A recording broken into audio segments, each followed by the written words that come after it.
បើមកវត្តគ្រាន់តែបានចង់បានរូបថតរូបភាពសកម្មភាពថាយើងមកវត្តអានឹងវាខ្លឹមសារវានៅតិចតួចណាស់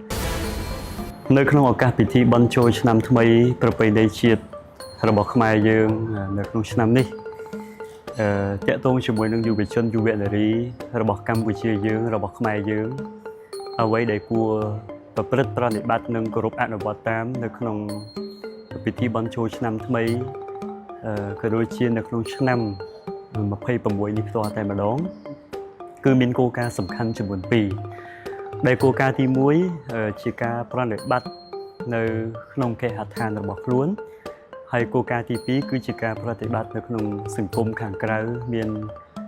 វត្តអារាមអីនឹងជាដើមនៅគោលការណ៍សំខាន់ទី1នៅផ្ទះនោះនៅគេហដ្ឋាននោះយុវជនយុវនារីក៏បីប្រព្រឹត្តប្រតិបត្តិដោយមើលឃើញគោលការណ៍យ៉ាងសំខាន់នោះគឺការបង្ហាញនៅការដឹងគុណនិងការតបគុណចំពោះលោកអ្នកមានគុណគឺឪពុកម្ដាយយើងត្រូវយល់ថា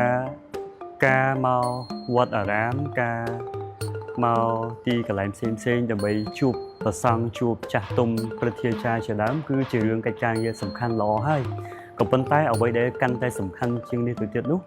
គឺឪពុកម្ដាយពីព្រោះនៅក្នុងពុទ្ធសាសនាព្រះសម្មាសម្ពុទ្ធជាម្ចាស់ព្រះអង្គសម្ដែងថាឪពុកម្ដាយនេះ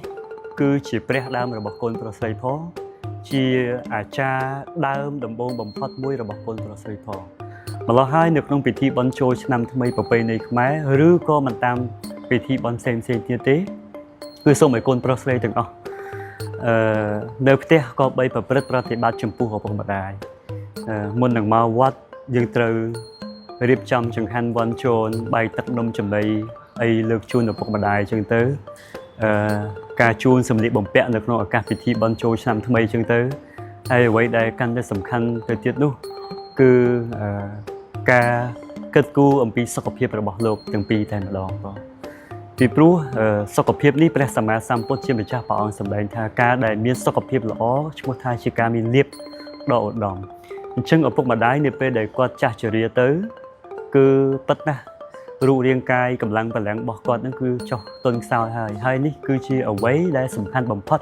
ដែលកូនចៅប្រុសស្រីក៏បីប្រព្រឹត្តប្រតិបត្តិជាពិសេសនៅក្នុងពិធីបុណ្យចូលឆ្នាំថ្មីប្រពៃណីជាតិនឹងតែម្ដង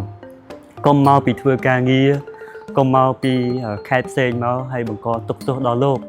គឺសូមឲ្យបង្ហាញនៅក្តីស្រឡាញ់បង្ហាញនៅព្រហ្មវិហារធម៌ទាំង4មានមេត្តាករុណាមុទិតាឧបេក្ខាដែលព្រហ្មវិហារធម៌នេះមិនមែនមានចំពោះតែ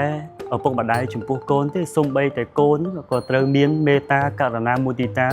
សេចក្តីស្រឡាញ់ការដឹងគុណការតបគុណនិងមានធម៌ចំពោះឪពុកម្ដាយវិញផងដែរនេះគឺជាគោលការណ៍សំខាន់ទី1ដែលកូនចៅប្រុសស្រីជាពិសេសគឺយុវជនយុវនារីទាំងអស់ក៏បីប្រព្រឹត្តប្រតិបត្តិគោលការណ៍សំខាន់ទី2ងាកមកនៅក្នុងសហគមន៍ជាពិសេសនៅក្នុងវត្តអារាមនឹងតែម្ដងតើយុវជនខ្លួនឯងក៏បីពិចារណាថ្លឹងថ្លែងយ៉ាងណាដើម្បីឲ្យប្រព្រឹត្តខ្លួននៅក្នុងសង្គមនេះឲ្យបានត្រឹមត្រូវពិធីបុណ្យចូលឆ្នាំប្រពៃណីជាតិខ្មែររបស់យើងនេះមិនមែនត្រឹមតែជាពិធីដើម្បីសប្បាយរីករាយមិនមែនត្រឹមតែជាពិធីដើម្បីជួបជុំគ្នាតែប៉ុណ្្នឹងទេក៏ប៉ុន្តែវាមានអត្ថន័យមានខ្លឹមសារសំខាន់ជាច្រើនជាការបង្ហាញនៅកតញ្ញូកតវេទីតាធម៌ផងជាការបង្ហាញនៅសាមគ្គីភាពរវាងពលរដ្ឋខ្មែរនិងពលរដ្ឋខ្មែរផងជាការបង្ហាញនៅការដឹងគុណចំពោះជាតិមាតុភូមិទាំងឡាយផងហើយជាពិសេសនោះគឺជាការបង្ហាញនៅអត្តសញ្ញាណជាតិក្នុងនាមជាពលរដ្ឋខ្មែរអញ្ចឹងក្នុងនាមជាយុវជនតើយើងបាន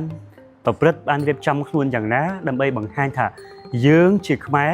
ហើយតើយើងបានបង្ហាញអីខ្លះទៅដល់ប្រាប់ពិភពលោកក៏ដូចជាសកលលោកទាំងមូលថាយើងគឺជាខ្មែរ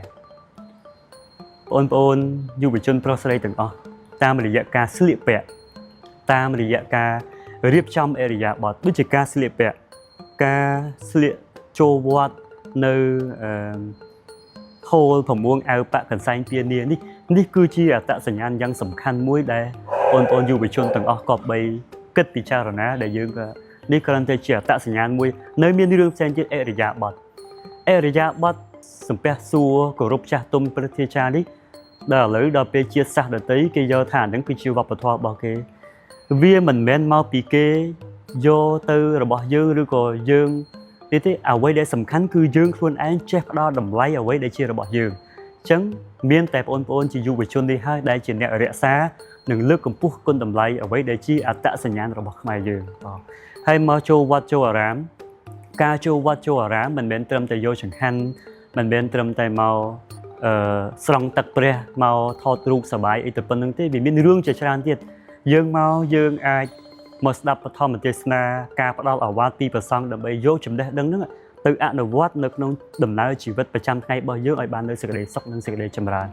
bờ mau vắt còn tại bằng trong bàn rục thọ rục hiệp sẽ ca một hiệp thay dương mau vắt ở nông bia khâm xa vì nơi tây tươi này chân sông ao dù bị chôn thằng dục chất tục đã nâng bị cha rồi ná muốn nâng thưa vậy muối cứ sông ao kết âm pi đầm lại luôn ấy đầm lại chiết biệt tập cung rồi bỏ gì